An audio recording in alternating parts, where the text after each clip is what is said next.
काय रे स्वराज, काय म्हणते तुमची जयंती? काही नाही ग, नेहमीप्रमाणे छानच. काय रे तुमचे सण किती बोरिंग, ना रंग ना फराळ ना नवनवीन कपडे ना काहीच ना काही. बोर वाटत नाही का? नाही तर काय असते ही भीम जयंती? पांढरे शुभ्र कपडे घाला आणि आंबेडकरांच्या पुतळ्याला घाला बस. हो ग, बरोबर आहे तुझं. मग तू काय करणार जयंतीला? मी काय करणार म्हणजे सुट्टी आहे त्या दिवशी मस्त झोपणार, नाहीतर जाणार फिरायला. अजून काय करणार? जयंती तुमच्या आंबेडकरांची, मी काय करणार? वा, छान.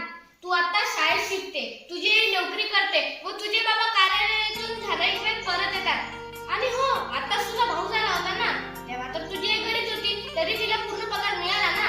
कोणाची देणगी आहे बरं हे? माहित आहे का तुला? हो ना, माहिती आहे ना मला. आपल्या सरकारची देणगी. तुला काय वाटते की मला काही येत नाही?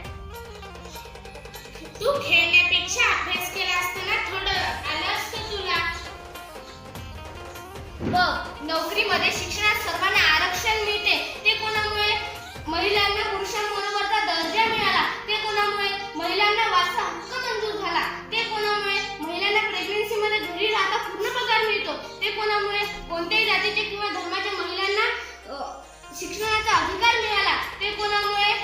माणूस आपल्या जातीने नव्हे तर आपल्या कर्तृत्वाने मोठा होतो, हे सिद्ध करून दाखवणारे कोण? ज्यांची जयंती आपण जयंत दिवस म्हणून साजरी करतो, असा महापुरुष कोण?